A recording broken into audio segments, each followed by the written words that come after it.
Logan Reads Live is presented by Rosalind and Jane. I don't know what this looks like on Facebook, so there's a description and there's a link in there for the Rosalind and Jane store where you can get some lovely women's clothes there. Anyways, the story I'm planning to read tonight, and I will read, is The Brave Little Tailor. And here we go. One summer's day, a little tailor sat on his table by the window in the best of spirits and sewed for dear life. As he was sitting thus, a peasant woman came down the street, calling out, "Good jam to sell, good jam to sell." This sounded sweetly in the tailor's ears. He put his frail little head out of the window and shouted, "Up here, my good woman, and you'll find a willing customer." The woman climbed up the 3 flights of stairs with her heavy basket to the tailor's room, and he made her spread out all her pots in a row before him. He examined them all, lifted them up and smelled them, and said at last, "This jam seems good. Weigh me out 4 ounces of it, my good woman, and even if it's a quarter of a pound, I won't stick at it." The woman, who had hoped to make a good sale, gave him what he wanted, but went away grumbling wrathfully. "Now heaven shall bless this jam for my use," cried the little tailor, "and it shall sustain and strengthen me." He fetched some bread out of a cupboard, cut a round off the loaf, and spread the jam on it. "That won't taste amiss," he said, "but I'll finish that waistcoat before I take a bite." He placed the bread beside him, went on sewing, and out of the lightness of his heart kept on making his stitches bigger and bigger. In the meantime, the smell of the sweet jam rose to the ceiling, where heaps of flies were sitting, and attracted them to such an extent that they swarmed onto it in masses. "Ah, who invited you?" asked the tailor, and chased the unwelcome guests away. But the flies, who didn't understand, refused to be warned off, and returned again in even greater numbers. At last, the little tailor, losing all patience, reached out to his chimney corner for a duster, and exclaiming, "Wait, and I'll give it to you," he beat them mercilessly with it. When he left off, he counted the slain, and no fewer than 7 lay dead before him with outstretched legs. "What a brave fellow I am," said he, and was filled with admiration at his own courage. "The whole town must know about this." And in great haste the little tailor cut out a wide belt, hemmed it, and embroidered it in big letters, "7 at one blow." Did I say? The town, no, the whole world shall hear of it," he said, and his heart beat for joy as his lamb wags. I'm sorry, and his heart beats for joy as a lamb wags its tail. The tailor strapped the belt round his waist and set out into the wide world, for he considered his workroom too small a field for his prowess. Before he set forth, he looked round about him to see if there was anything in the house he could take with him on his journey. But he found nothing except an old cheese, which he took.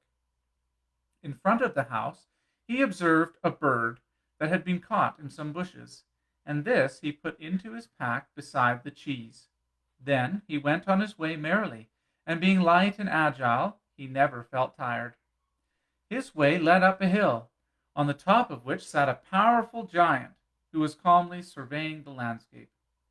The little tailor went up to him, and greeting him cheerfully, said, "Good day, friend. Here you sit at your ease, viewing the whole wide world.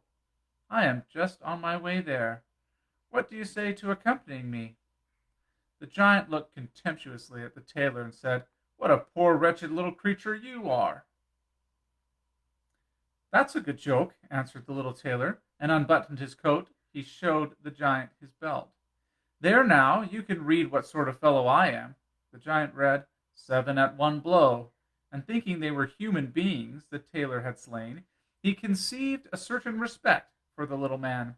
But first he thought he'd test him. So taking up a stone in his hand, he squeezed it till some drops of water ran out. "Now you do the same," said the giant, "if you really wish to be thought strong." "Is that all?" said the little tailor. "That's child's play to me." So he dived into his pack, brought out the cheese, and pressed it till the whey ran out. "My squeeze was in sooth better than yours," said he. The giant didn't know what to say, for he couldn't have believed it of the little fellow. To prove him again, the giant lifted a stone and threw it so high that the eye could hardly follow it. "Now, my little pygmy, let me see you do that." "Well thrown," said the tailor, "but after all, your stone fell to the ground. I'll throw one that won't come down at all." He dived into his pack again, and grasping the bird in his hand, he threw it up into the air. The bird, enchanted to be free, soared up into the sky and flew away, never to return. "Well, what do you think of that little piece of business, friend?" asked the tailor. "You can certainly throw," said the giant, "but now let's see if you can carry a proper weight." With these words he led the tailor to a huge oak tree, which had been felled to the ground, and said, "If you are strong enough, help me carry the tree out of the wood." "Most certainly," said the little tailor. "Just you take the trunk on your shoulder. I'll bear the top branches, which is certainly the heaviest part."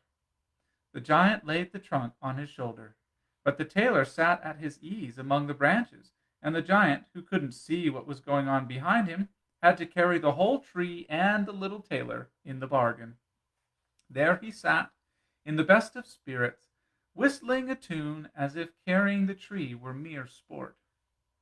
The giant, after dragging the heavy weight for some time, could get on no further, and shouted out, I must let the tree fall." The tailor sprang nimbly down, seized the tree with both hands as if he had carried it the whole way, and said to the giant, "Fancy a big lout like you not being able to carry a tree."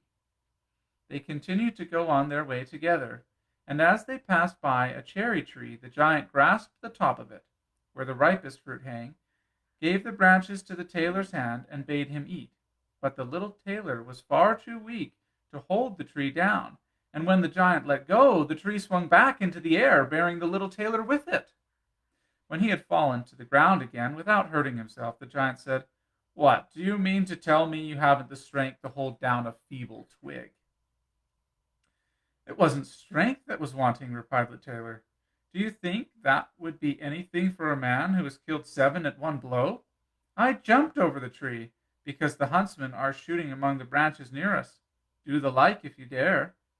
The giant made an attempt, but couldn't get over the tree, and stuck fast in the branches, so that here too the little tailor had the better of him. "Well, you are a fine fellow after all," said the giant. "Come and spend the night with us in our cave." The little tailor willingly consented to do this, and following his friend, they went on till they reached a cave where several other giants were sitting round a fire, each holding a roast sheep, of which he was eating. The little tailor looked about him and thought, "Yes, there's certainly more room to turn around in here than my workshop." The giant showed him a bed and bade him lie down and have a good sleep. But the bed was too big for the little tailor, so he didn't get into it, but crept away into the corner. At midnight, when the giant thought the little tailor was fast asleep, he rose up, and taking his big iron walking stick, he broke the bed in two with a blow, and thought he had made an end of the little tailor. At early dawn the giants went off to the wood, and quite forgot about the little tailor, till all of a sudden they met him trudging along in the most cheerful manner. The giants were terrified at the apparition, and fearful lest he should slay them, they all took to their heels as fast as they could. The little tailor continued to follow his nose, and after he had wandered about for a long time, he came to the courtyard of a royal palace, and feeling tired, he lay down on the grass and fell asleep. While he lay there, the people came, and looking him all over, read his belt, 7 at one blow. "Oh," they said, "what can this great hero of 100 fights want in our peaceful land? He must indeed be a mighty man of valor." They went and told the king about him, and said what a weighty and useful man he'd be in time of war, and that it would be well to secure him at any price. This counsel pleased the king, and he sent one of his courtiers down to the little tailor to offer him, when he awoke, a commission in their army. The messenger remained standing by the sleeper and waited till he stretched his limbs and opened his eyes, when the messenger tendered his proposal. "That's the very thing I came here for," the tailor answered. "I am quite ready to enter the king's service."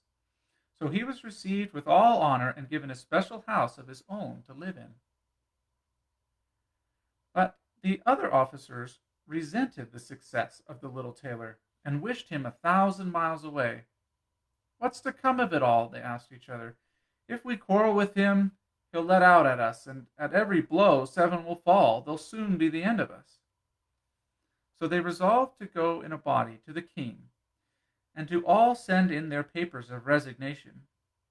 "We are not made," they said, "to hold out against a man who kills 7 at one blow." The king was grieved at the thought of losing all his faithful servants for the sake of one man, and he wished heartily that he had never set eyes on the tailor, or that he could get rid of him. But the king didn't dare send him away, for he feared he might kill him along with all his people and place himself on the throne.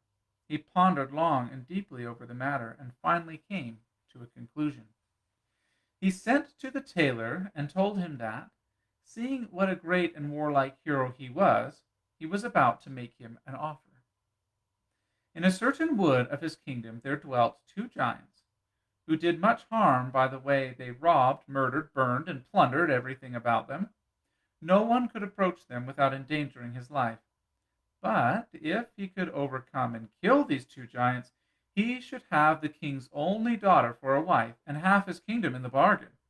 He might have 100 horsemen, too, to back him up. "That's the very thing for a man like me," thought the little tailor. "One doesn't get the offer of a beautiful princess and half a kingdom every day." "Done," he answered. "I'll soon put an end to the giants. But I haven't the smallest need of your 100 horsemen. A fellow who can slay 7 men at one blow need not be afraid of 2. The little tailor set out, and the 100 horsemen followed him. When he came to the outskirts of the wood, he said to his followers, "You wait here. I'll manage the giants by myself." He went into the wood, casting his sharp little eyes right and left about him. After a while he spied the 2 giants lying asleep under a tree, and snoring till the very boughs bent with the breeze. The little tailor lost no time in filling his pack with stones, and then climbed up the tree under which they lay. When he got to the middle of it, he slipped along a branch till he sat just above the sleepers, when he threw down one stone after the other on the nearest giant. The giant felt nothing for a long time, but at last he woke up, and pinching his companion said, "What did you strike me for?" "I didn't strike you," said the other. "You must be dreaming." They both lay down to sleep again, and the tailor threw down a stone on the second giant, who sprang up and cried, "What's that for? Why did you throw something at me?" "I didn't throw anything," growled the first one. They wrangled on for a time, till, as both were tired, they made up and fell asleep again. The little tailor began his game once more, and flung the largest stone he could find in his pack with all his force, and hit the first giant on the chest. "This is too much of a good thing," the giant yelled, and springing up like a madman, he knocked his companion against the tree till he trembled. He gave, however, as good as he got, and they became so enraged that they tore up trees and beat each other with them, till they both fell at once to the ground. Then the little tailor jumped down. "It's a mercy," he said, "that they didn't root up the tree on which I was perched, or I should have had to jump like a squirrel onto another, which, nimble though I am, would have been no easy job." He drew his sword, and gave each of the giants a thrust or 2 on the breast, and then went to the horsemen and said, "The deed is done. I've put an end to the 2 of them, but I assure you it has been no easy matter, for they even tore up trees in their struggle to defend themselves. But all that's of no use against one who slays 7 men at one blow." "Weren't you wounded?" asked the horseman. "No fear," answered the tailor. "They haven't touched a hair of my head." But the horsemen wouldn't believe him till they rode into the wood and found the giants and the trees lying around torn up by the roots. The little tailor now demanded the promised reward from the king, who repented his promise and pondered once more how he could rid himself of the hero. "Before you obtain the hand of my daughter and half my kingdom," he said, "you must do another deed of valor. A unicorn is running loose in the wood and doing much mischief. You must first catch it." "I'm even less afraid of one unicorn than of 2 giants. 7 at one blow, that's my motto." He took a piece of cord and an axe with him, went out to the wood, and again told the men who had been sent with him to remain outside. He hadn't to search long, for the unicorn soon passed by, and, perceiving the tailor, dashed straight at him, as though it were going to spike him on the spot. "Gently, gently," said he, "not so fast, my friend."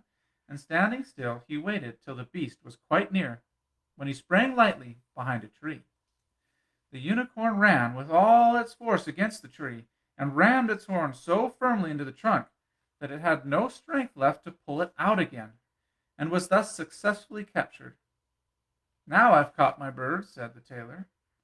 And he came from behind the tree, placed the cord round its neck, then struck the horn out of the tree with his axe, and when everything was in order, led the beast before the king. Still, the king didn't want to give him the promised reward, and made a third demand. The tailor was to catch a wild boar for him that did a great deal of harm in the wood, and he might have the huntsman to help him. "Willingly," said the tailor. "That's mere child's play." But he didn't take the huntsman into the wood with him, and they were well enough pleased to remain behind, for the wild boar had often received them in a manner which did not make them desire its further acquaintance. As soon as the boar perceived the tailor, it ran at him with foaming mouth and gleaming teeth, and tried to knock him down. But our alert little friend ran into a chapel that stood near, and got out of the window again with a jump. The boar pursued him into the church, but the tailor skipped round to the door and closed it securely, so the raging beast was caught, for it was far too heavy and unwieldy to spring out of the window. The little tailor summoned the huntsmen together, that they might see the prisoner with their own eyes. Then the hero betook himself to the king, who was obliged now, whether he liked it or not, to keep his promise, and hand over his daughter and half his kingdom. Had he known that no hero warrior, but only a little tailor stood before him, it would have gone even more to his heart. So the wedding was celebrated with much splendor, but little joy, and the tailor became a king. After a time, the queen heard her husband saying one night in his sleep, "My lad, make that waistcoat, and patch those trousers, or I'll box your ears." Then she learned in what rank the young gentleman had been born, and the next day she poured forth her woes to her father, and begged him to help her to get rid of a husband who was nothing more nor less than a tailor. The king comforted her, and said, "Leave your bedroom door open tonight. My servants shall stand outside, and when your husband is fast asleep, they shall enter, bind him fast, and carry him on to a ship, which shall sail away out into the wide ocean." The queen was well satisfied with the idea, but the armor-bearer, who had overheard everything, being much attached to his young master, went straight to tell him, and revealed the whole plot. "I'll soon put a stop to the business," said the tailor. That night he and his wife went to bed at the usual time. When she thought he had fallen asleep, she got up, opened the door, and then lay down again. The little tailor, who had only pretended to be asleep, began to call out in a clear voice, "My lad, make that waistcoat and patch those trousers, or I'll box your ears. I have killed 7 at one blow, slain 2 giants, led a unicorn captive, and caught a wild boar. Why should I be afraid of those men standing outside my door?" The men, when they heard the tailor saying these words, were so terrified that they fled as if pursued by a wild army, and didn't dare go near him again. So the little tailor was and remained a king all the days of his life. Well, that's a funny little story, isn't it? Well, thank you very much for watching, sticking around, and dealing with having all these delays trying to get this silly thing going. Anyways, Logan Reads Live is presented by Rosalind and Jane. There's a description link that will lead you to the lovely curated store there of women's clothes. And you have a lovely night, and hopefully we'll get this all sorted out for tomorrow evening. Thank you very much, and bye for now.